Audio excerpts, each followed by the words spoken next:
Hello friends, welcome to unicorn study point 2.0 में आप सभी लोग का स्वागत है। फ्रेंड्स, आज की जो क्लास होगी हमारी जियोग्राफी की होगी, यानी कि जियोग्राफी की मोस्ट इम्पॉर्टेंट क्लास होने वाली है। यानी पिछले क्लास में जो भी हम लोग चर्चा किए हैं, आज की जो क्लास होगी जियोमॉर्फोलॉजी, यानी कि पृथ्वी की आंतरिक संरचना के बारे में हम लोग यहाँ पर देखेंगे। यानी कि यहाँ पर हम लोग बात करेंगे, जिससे आप लोग पढ़े होंगे, क्रस्ट होता है, मेंटल होता है तथा कोर होता है। इन सब के बारे में हम लोग एकदम डिटेल से गहराई तक कौन सी वैज्ञानिक ने कौन सा मत दिया था, इन सब के बारे में हम लोग इसमें चर्चा करेंगे। अगर बात कर ले, यहाँ पर सबसे पहले लोग मानते थे कि मान्यता की जो पृथ्वी का जो भार है, वेट है, वह पृथ्वी पर मौजूद ये जो प्राकृतिक चीज़ें हो गए, जैसे नदी, तालाब, झील, ये सब हो गए, या फिर पहाड़ पर्वत के कारण हो, ऐसा नहीं था। लेकिन वैज्ञानिकों का मत अलग अलग आया, अलग अलग तरीके से बताया उन्होंने कि भारत पर, मतलब इस पे विश्व पर या पृथ्वी पर किसका भार है, किसके कारण इसका वेट बढ़ रहा है, या डेंसिटी के कारण हुआ है, टेम्परेचर के कारण हुआ है, सबका अलग अलग मत था। तो यहाँ पर अगर बात कर ले हम लोग डेंसिटी क्या होता है, जैसे किसी पदार्थ होता है जितना नज़दीक होता है या जितना सघन माध्यम में होता है, उसे क्या बोलते हैं, डेंसिटी बोलते हैं। जैसे मान लें, एग्जांपल ले लें, यहाँ पर ईंट अगर ले लें, ईंट का क्या होता है, डेंसिटी अत्यधिक होता है। ईंट ले लें, लोहा ले लें, उसका भी डेंसिटी क्या होता है, अधिक होता है। वहीं पर अलग चीज़ें ले, प्लास्टिक कोई चीज़ ले, उसका डेंसिटी क्या होगा, कम होगा। यानी कि जिसका डेंसिटी, यानी कण जितने पास होंगे, उसका डेंसिटी क्या होता है, उतने अधिक होता है। तो यहाँ पर एक साइंटिस्ट आते हैं, रीड ने बताया था कि जो पृथ्वी का जो भार है वह स्वयं का भार है। ऐसा क्यों कहा उन्होंने? कहा कि अगर बात करें, दो प्लेटें अगर ऐसे हैं, उसके ऊपर एक और प्लेटें रख दी जाए, तो यानी कि इन दोनों को कवर कौन कर रहा है, इस पर कर रहा है। फिर यहाँ पर दो रखते हैं, यानी कि ये पृथ्वी का जो भार है स्वयं का है, यानी कि उसकी डेंसिटी क्या है, अधिक है। यानी कि जो चट्टानें हैं आपस में एक दूसरे के ऊपर अपने भार को क्या कर रही हैं, अधिग्रहण कर रही हैं, यानी मिलजुल कर बांट रही हैं, जिसके कारण पृथ्वी का भार नगण्य के समान अपने काम पर रहता है। यानी कि ये दोनों आपस में कवर कर लेते हैं। तो यानी कि पृथ्वी पर अगर पूछे भार किसका है, तो पृथ्वी का स्वयं का भार है।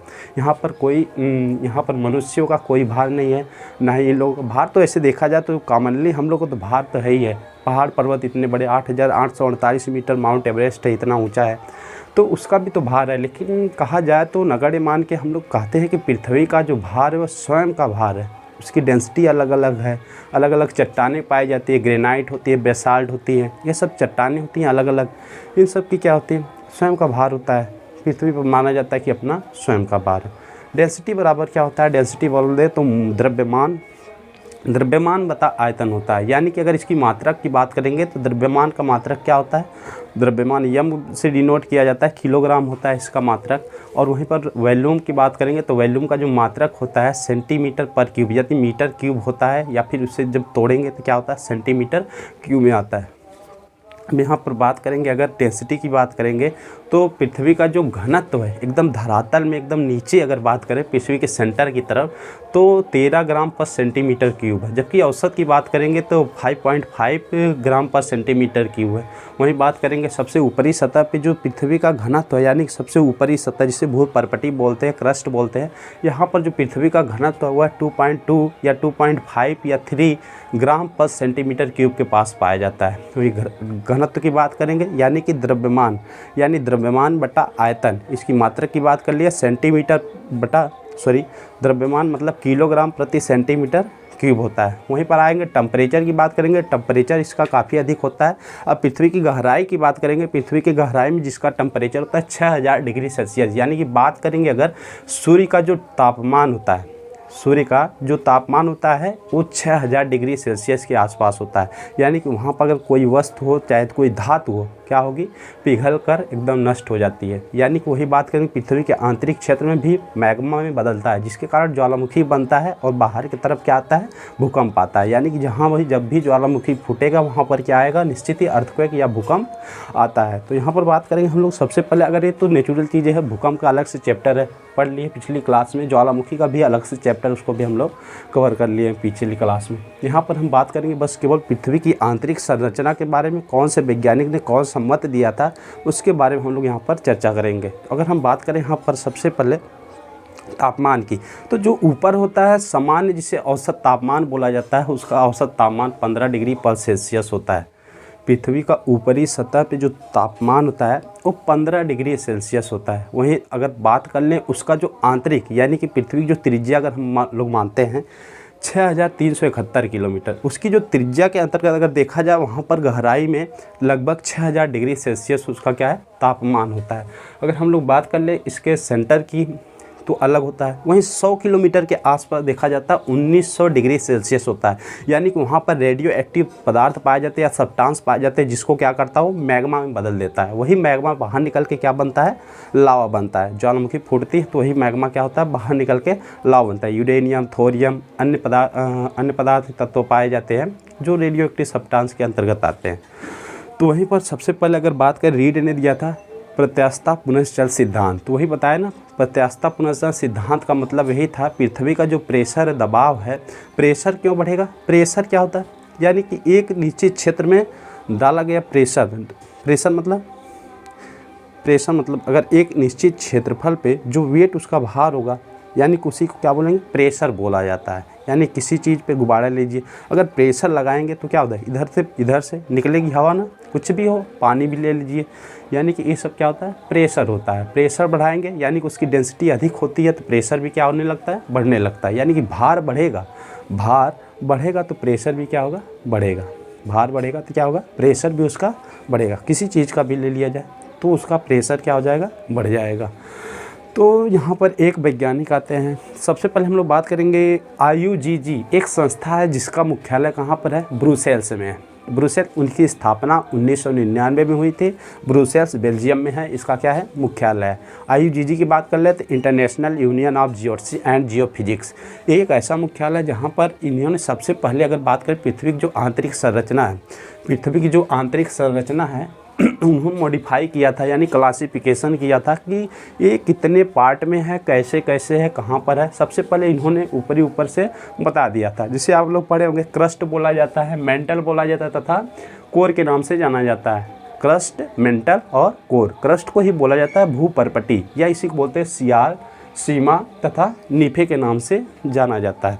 यानी कि हम लोग बात करें, पहले आप लोग पढ़े होंगे सियाल, सीमा, नीफे। सियाल मतलब सिलिकॉन और एल्युमिनियम की मात्रा अधिक होती है, यानी क्रस्ट की बात करेंगे तो सिलिकॉन और एल्युमिनियम की मात्रा क्या होती है, उसमें अधिक होती है। तो उसके बाद नीचे आएंगे मेंटल में उसे सीमा पढ़ा जाता है, यानी कि सिलिकॉन और मैग्नीशियम की मात्रा क्या होगी, अधिक होगी। और नीचे बात करेंगे तो फेरस और निकिल की मात्रा अधिक होती है। यानी कि धरात्मक में बात करेंगे तो सबसे ज़्यादा अगर बात करेंगे किसकी मात्रा अधिक है तो लोहा, फेरस, आयरन की मात्रा क्या होती है, अधिक होती है। यानी कि पृथ्वी में बात करें, अब इस सब धातुओं के बारे में पता कैसे चला, यानी कि अभी बताएं। हम ये भी सोचेंगे कि 1900 डिग्री सेल्सियस है तापमान, यहाँ 100 डिग्री टेम्परेचर पे पानी क्या होता है, उबलने लगता है, यानी बॉइलिंग पॉइंट उसका 100 डिग्री सेल्सियस होता है। जबकि बात करेंगे यहाँ पर 6000 डिग्री सेल्सियस पे जाना अनिश्चित यानी असंभव के समान है। यानी कैसे पता लगाया होगा, यानी कि वही बात बताए ना, जब यहाँ पर रेडियो एक्टिव सब्सटेंस होती है या जो कोई तत्व होता है, जब ज्वालामुखी फूटती है यानी कि मैग्मा पिघलेगा, उसके अंदर के जो तत्व पिघलेंगे और वही जब क्या होंगे, प्लेटें आपस में जहाँ कमज़ोर पकड़ेंगी वहीं से बाहर निकलना शुरू कर देता है। जिसके कारण जब ये बाहर निकलता है तो उससे पता लगाया जाता है कि इसके अंदर या इसके आंतरिक क्षेत्र में कौन सी तत्व, कौन से धातु पाए जाते हैं, इन सब के बारे में हम लोग को पता चलता है। तो सबसे पहले अगर बात करें, IUGG ने इसे 3 पार्ट में विभाजित किया था। तो हम लोग बात करेंगे कौन से, क्रस्ट होता है, मेंटल होता है तथा कौन सा होता है, कोर होता है। अब क्रस्ट की बात करेंगे, कितने किलोमीटर की गहराई तक पाया जाता है, तो ये होता है 0 से 30 किलोमीटर के क्षेत्र में क्या पाया जाता है, क्रस्ट पाया जाता है। तथा 30 से 2900 किलोमीटर के क्षेत्र में क्या पाया जाता है, मेंटल पाया जाता है। 30 से 2900 किलोमीटर के क्षेत्र में क्या पाया जाता है, मेंटल पाया जाता है। फिर उसके नीचे 2900 से 6371 किलोमीटर के एरिया में या क्षेत्रफल में लंबाई में क्या पाया जाता है, वहाँ पर पाया जाता है, कोर पाया जाता है। अब इसी का क्लासिफिकेशन बाद में और वैज्ञानिकों, जैसे एक साइंटिस्ट आते हैं जिनका नाम होता है डैली ने क्या दिया था कि इसको 4 भाग में विभाजित कर दिया, ठीक है। यानी कि पृथ्वी की जो आंतरिक संरचना थी उसको कितने भाग में विभाजित कर दिया, 4 भाग में विभाजित कर दिया। पहला क्या है, स्थल मंडल। अब स्थल मंडल की बात करेंगे तो यानी कि देखा जाए तो जो ऊपर का क्रस्ट था, क्रस्ट वाले पार्ट को ही स्थल मंडल कहा। यानी कि 0 से 12 किलोमीटर के एरिया जो था, 0 से 12 किलोमीटर का जो एरिया था उसको क्या बोले उन्होंने, स्थेनोस्फीयर या फिर बोले तो स्थल मंडल बोला उन्होंने। फिर वही जो था 12 से 30 किलोमीटर का जो एरिया था, यानी देखेंगे दोनों क्या है, क्रस्ट के अंतर्गत ही आ रहे हैं, दोनों क्या है, क्रस्ट के अंतर्गत ही आ रहे हैं। जो 0 से 30 था यानी कि 0 से 12 की बात करेंगे, 0 से 12 के बीच में कौन सा एरिया था, 0 से 12 स्थल मंडल या स्थनोस्फीयर बोल दिया इन्होंने। फिर उसके बाद जो आगे वाला पार्ट होता है उसे बोलते हैं दुर्बलता मंडल। क्या बोलते हैं उसको, दुर्बलता मंडल। यानी कि 12 से 30 किलोमीटर की जो लंबाई थी उसे क्या बोला उन्होंने, स्थनोस्फीयर के बाद दुर्बलता मंडल बोला, यानी कि स्थल मंडल के बाद दुर्बलता मंडल बोला। फिर उसके बाद जो था 30 से 2900 किलोमीटर वही दूरी थी, सेम डिस्टेंस थी, तो 2900 किलोमीटर की दूरी को क्या बोल दिया उन्होंने, सीधी सी बात है, उन्होंने उसको बोल दिया मध्य मंडल। ठीक है ना, मध्य मंडल यानी कि स्थल मंडल, दुर्बलता मंडल, मध्य मंडल, फिर क्या बोलते हैं उन्होंने, बेरी मंडल। यानी कि उसके बाद की जो डिस्टेंस 6371 के बीच बचती है उसको उन्होंने बेरी मंडल नाम दिया। यानी कि अगर बात करें 4 ही थे पहले, तो अगर IUGG बताया था क्रस्ट, मेंटल तथा कोर। फिर उसके बाद जब वैज्ञानिक डेली आते हैं उन्होंने क्लासिफिकेशन किया और 4 भाग में विभाजित कर दिया। अगर सबसे पहले बात करेंगे तो क्या, स्थल मंडल, दुर्बलता मंडल, मध्य मंडल और कौन था, बेरी मंडल। यानी कि इसके अंतर्गत इन्होंने 0 से 12, 12 से 30, 30 से 2900 किलोमीटर, 29 से 6371 किलोमीटर ऐसे डिवाइड कर दिया। अब जैसे जैसे आते हैं, अब आगे वैज्ञानिक जब आएंगे तो इसी को अलग अलग पार्ट में अलग अलग तरीके से क्लासिफिकेशन कर दिया। अब इसी को अगर बात करेंगे तो जैसे क्रस्ट है, क्रस्ट को अगर बात करेंगे 2 पार्ट में विभाजित करेंगे, तो एक होगा अपर क्रस्ट और एक होगा लोअर क्रस्ट, यही ना बात करेंगे। अगर हम इसको क्रस्ट को 2 भाग में विभाजित करेंगे तो एक होगा अपर क्रस्ट और एक होगा लोअर क्रस्ट। अब उसके बाद बात करेंगे जब दूसरा आता है मेंटल होता है, तो उसको भी 2 पार्ट में अगर डिवाइड करेंगे, एक अपर बनेगा और एक क्या बनेगा, लोअर बनेगा। फिर उसे नीचे के आएंगे तो एक होता है कोर। कोर को अब 2 पार्ट में अपर नहीं कहा गया, इसे बोला गया जो ऊपर वाला था उसे बाह्य बोला गया, यानी एक्सटीरियर पार्ट बोला गया, यानी कि एक्सटीरियर पार्ट बाह्य परत बोला गया, और अंदर वाले को इनर पार्ट बोला गया, यानी कि अंतर्गत आता है, उसके अंदर आता है, इसलिए उसे क्या बोला गया, अंदर या आंतरिक पार्ट बोला गया।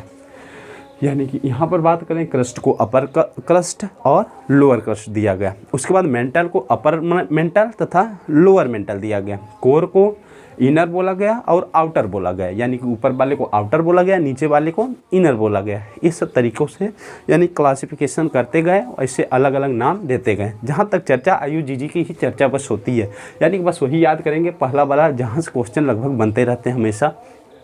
तो ऊपर वाले को हमेशा याद है, किसे सियाल कहा जाता है, किसे सीमा बोला जाता है, किसे नीफे बोला जाता है।